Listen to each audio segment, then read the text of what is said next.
And we're live, baby. Today is Oh, hi. Wednesday, November 5th at approximately 10:37 a.m. It's 3:37 p.m. UTC for our favorite people across the pond. What happened yesterday, Marty? What was that? Crypto died so stocks could be 1% away from all-time high. I We feel seem to like be doing a tenfold. like yesterday's price movement, it's hard to tell the difference between that and what happened uh a month ago. The only difference was that It's a things bit actually a bit worked. slower. It was a bit Yeah, it was a slower. bit slower. Yeah, it was like a few hours. It was like 5, 6 hours continued sell off. But we're seeing the bounce or a bounce. We're not red again, which is good. I mean, even Aster's up 10%, Plasma's up 25%. Higher than yesterday's price. What else did I see? Some other, shitcoins are up 10, 15%. Zcash is up 11%, above yesterday's peak. We're seeing the initial reaction that we want to see for a continued push up. It was just to shake you out, dude. That was just the shakeout. Now the government shutdown will end. They're gonna cut in December, and nothing ever happened.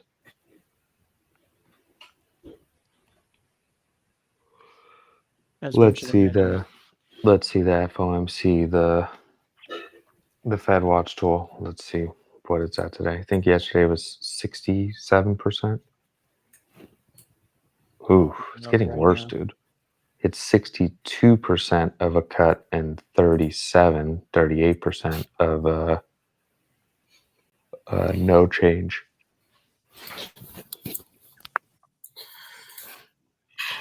I'm reading the allocation methodology for Mega ETH. It looks like they're being really hardcore about it.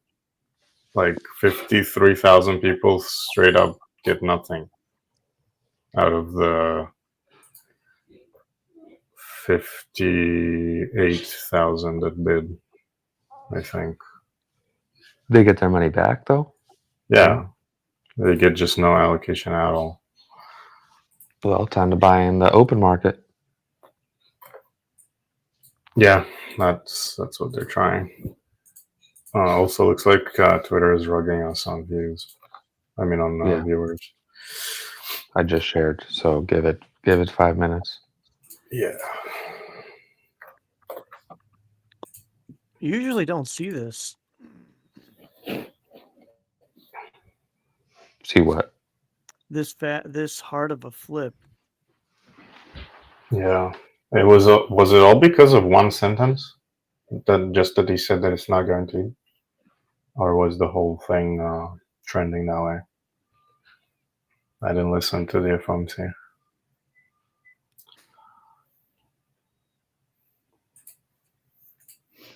What are you asking?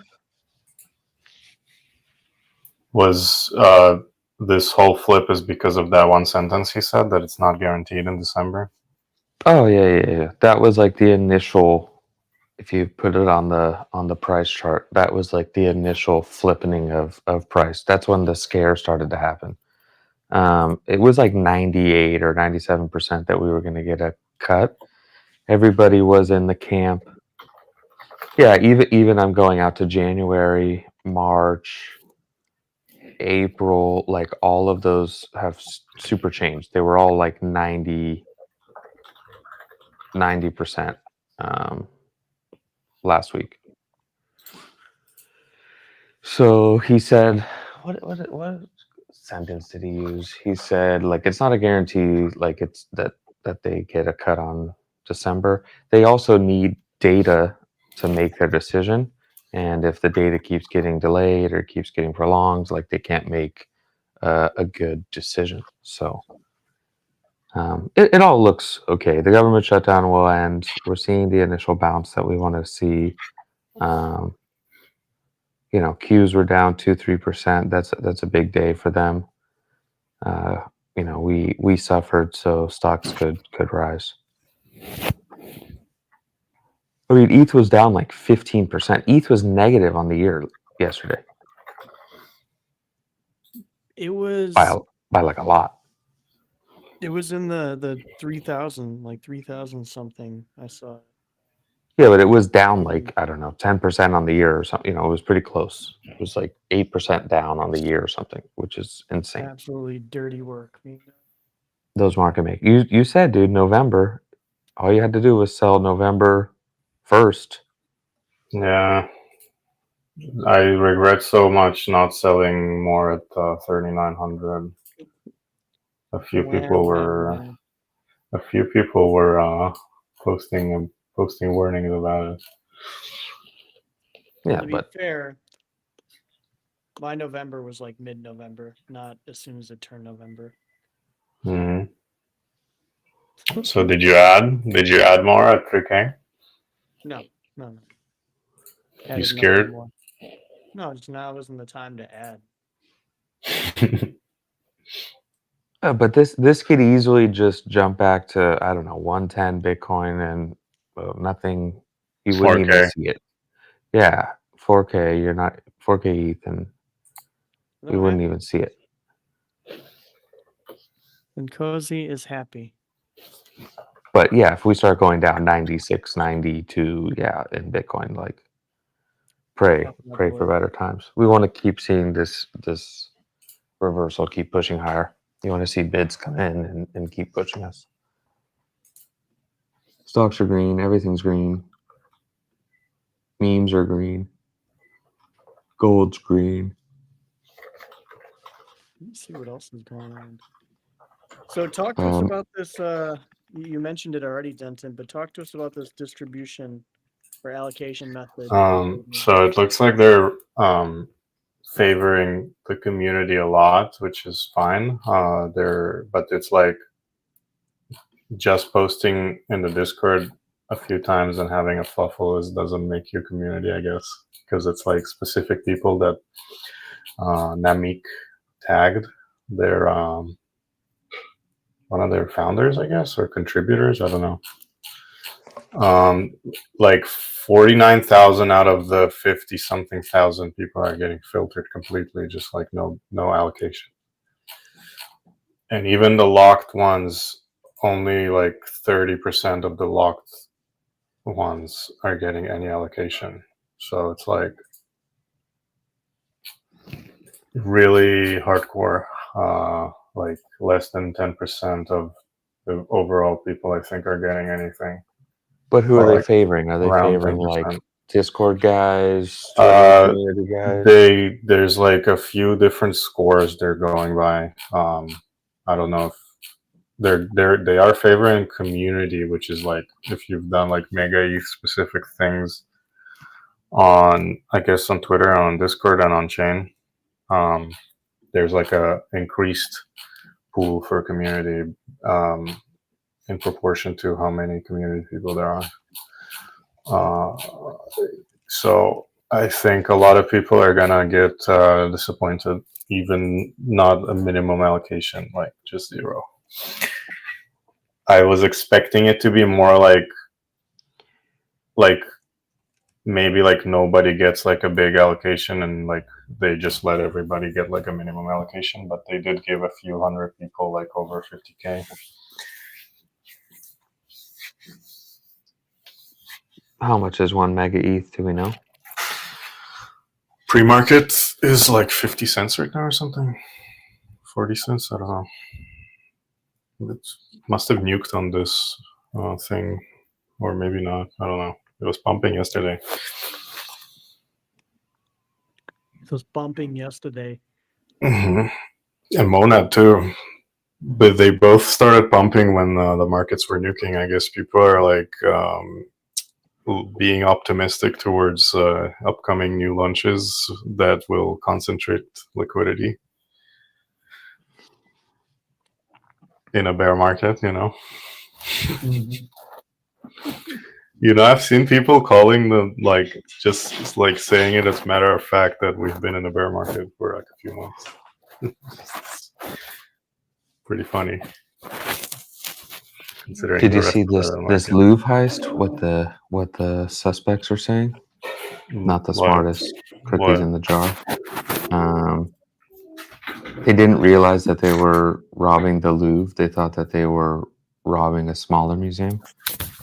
And I guess. yeah, you know, I guess you when know, you're a criminal, you just never go to museums, so you don't know you what it know. looks. And then the entire Louvre security system was protected by the password Louvre. Classic, What the fuck? classic. And the museum software is running from 2003, which hasn't received any updates in years. Was it actually? That was the password? I mean, I read it on Twitter, so it has to be true. No, usually this Visgrad 24, usually they're pretty, you know, they post everything globally. They post everything. Yeah, That'd be true. unbiased. Somebody will be like, "That's the worst news publication ever." I have no idea. I'm just reading it off Twitter. It's probably true because I read it on Twitter. And what about New York, dude? New York is about to go through an experiment. Dude, With a common I'm not in the camp that a million people are going to leave, though. Like, people always said, like, "Oh, if Trump becomes president, I'm going to move to Canada." Like, "Oh, yeah, sure, go ahead." Nobody ever moved to Canada. I like how in the speeches he makes, he just straight up says, I'm gonna freeze rent, I'm gonna make public transportation free, and I'm gonna make the rich pay for it. And Yeah, then, but like, those people will just move their residency. yeah, They can still come to New York. I don't get it. The taxes are months. already high as fuck. Like there's already so much reason to not live there. Like, I think they should just allocate the taxes a little better, and maybe there's, you know, excess spending elsewhere, or, you know, some sectors could push some money to other sectors. There's plenty of money. There's no shortage of money, and you know, those people will just move to another city and come back to New York. I think you can come like 5 months or something, 4 months, 5 months. It's the summer months, you know, or the good months. You don't want to be there in frigid winter anyways. So, you know, this argument like, oh, we're going to tax the rich and they're going to pay for it. They just leave. I'm not sure how nobody's thought of this before. They have enough money to live in the rich, quote unquote, part of New York. Exactly. Why would they not just leave if you're going to target them? yeah, And they feel personally attacked, so they just leave. Like, and you can still come back. You can still spend half of the year. Most of them are traveling a lot of the time, anyways. Right? They're in Europe. They're in, I don't know. They're in Miami. They're skipping out on winter anyway. So, they just have to add a month or two more to their travels to not be a permanent resident of New York. Sure. How does it work if you have like a $5 million apartment you're renting out and they freeze rent? Like, are you even able to sell it now? Well, Like, I think that this is the value going down? Yeah, does the value go down? Does the value get stuck because you can only rent it out for, you know, this flat price now? That doesn't make any sense in a Yeah, it's like capitalist world. your like APR from an apartment would be higher anywhere else in the world. So why would you own it here? No, maybe there's some wordage in there that they're going to freeze like low income housing, and the government is going to subsidize more of it. Like, you know, if the rent is under, I don't know, $2,000, $3,000 a month, then it will freeze. But what about all the owners that own, you know, all the low income housing? They're stuck. Their taxes keep going up. They can only rent out for $3,000. Like, the cycle just never ends. Like, it sounds good to help people, but it just won't. It just always ends exactly the same.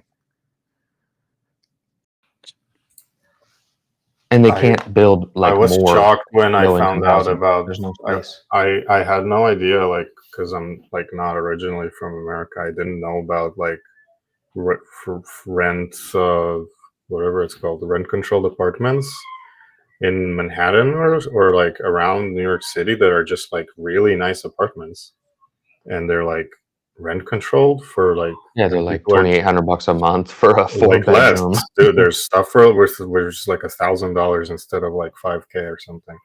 Oh, And Yeah, but you have to like be grandfathered this is in, and literally you're some Soviet Union shit. Like I have never had this kind of benefit despite the growing guy up lives poor. in one.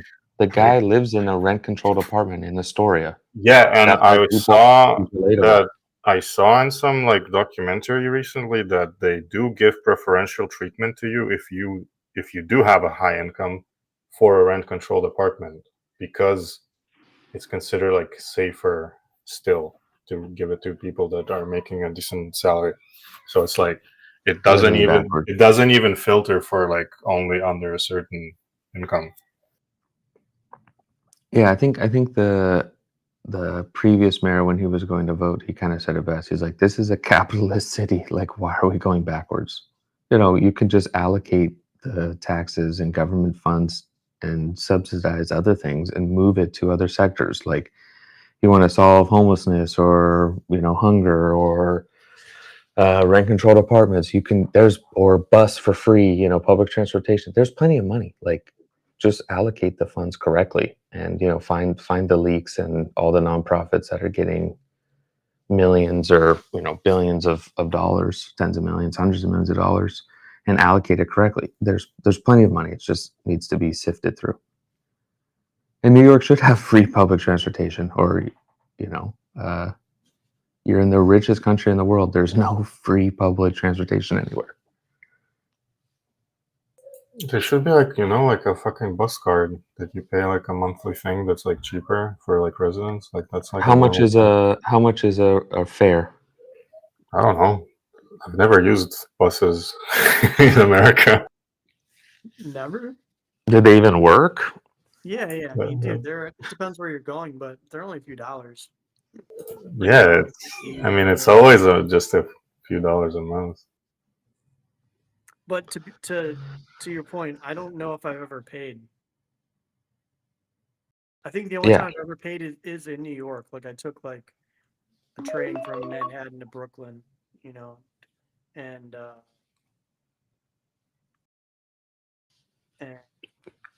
I don't know. Yeah. I mean, it should be free, or like cheap. That's the whole point. The people taking the bus. New York's a little weird because you have rich people taking the public transportation system too, but majority of people are like low income earners. They shouldn't have to pay $100 a month, $200 a month to take a fucking train to work. Doesn't make any sense.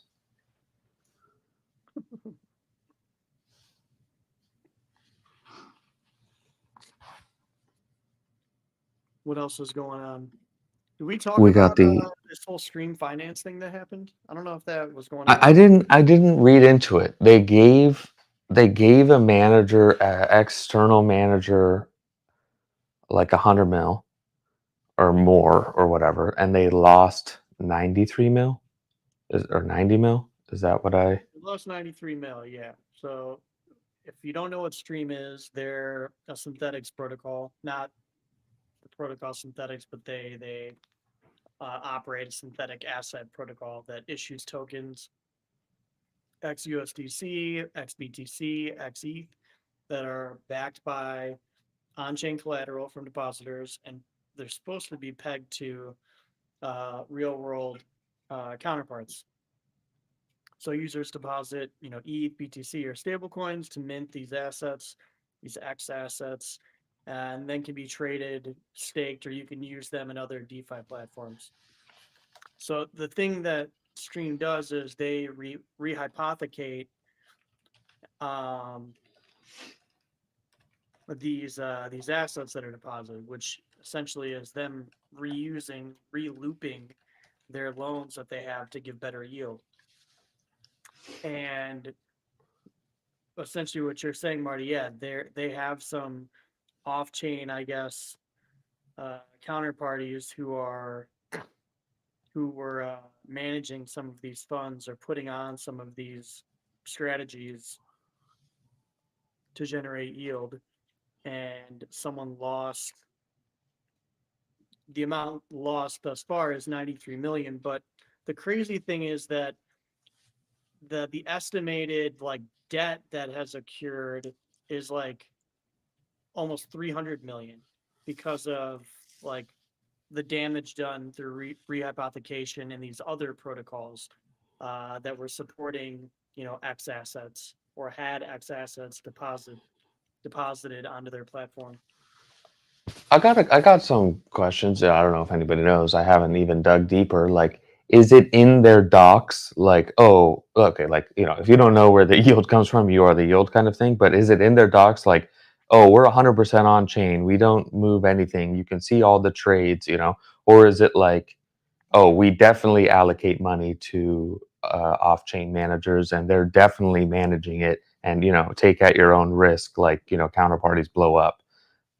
Which do we know which side of like their docs are on?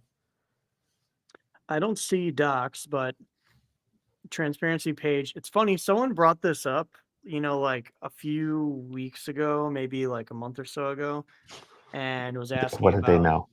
What did they know? was asking about this because like they were doing some math and were like, oh yeah, something doesn't like add up here. What we can see on chain and like what has been like looped different places, like the math isn't mathing. They said they were making this a priority to get up, but if you look how it works, Yeah, they but operate. if you have $100 million or whatever, 300 million or whatever, shouldn't that be like that's what's wrong with like unregulated markets, right? Like, and that was like my concern when I brought up with Athena and the risks there. I don't know, a year or two ago, and then now with like this Ostium, we have the Ostium fellas on today. Like, are your risks and transparency pages at the front of the list, or are they pushed back halfway through the docs, or just non-existent as a whole? Like, depositors are depositing $100 million or more into protocols with shit docs. What's crazy is I was at one point. Do you remember? I was like half of some of their vaults that were on here. I was like half of the ETH vault and like 3/4 of their BTC vault in the very early days of them. I was Yeah. telling you there was a protocol that I was using that is similar to Athena, but a bit different in the types of strategies they run and assets they offer. And this was it. Oh, damn. Yeah, so we have $500 million, and The it's like droplets are worthless. you should edit it. Droplets are worth. Yeah, they have 449 million, and the docs aren't even transparent. It's not a good look. And if an external market maker or whatever party blew up, because the thing is there is no options in DeFi like yet that you can put on 300 million, 500 million size trades. So they're just taking it off chain and doing it. I think Sega was doing the same thing. Sega was allocating to external market makers, but that was transparent.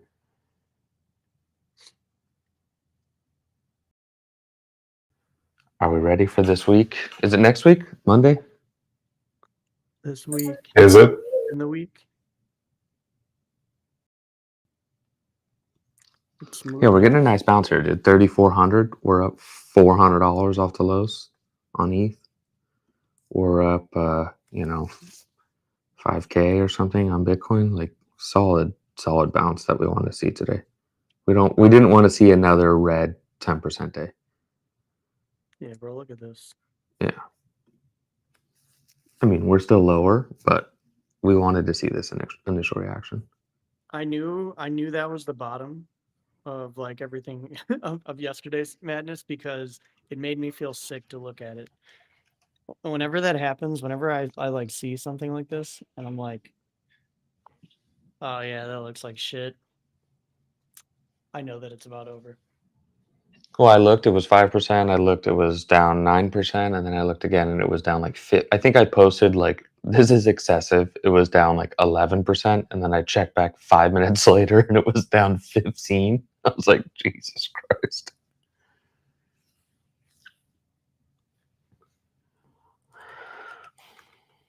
You guys got to jump to another call? I do actually. All Thank right. you for We'll see reminding you me. in I a would've few just hours. sat here just clicking around on the UI. All right, we'll see you at 2:00 in 3 hours for Marty, me, and Ostium Labs at the Cayenne account. Talk to you guys then. See you back on Friday.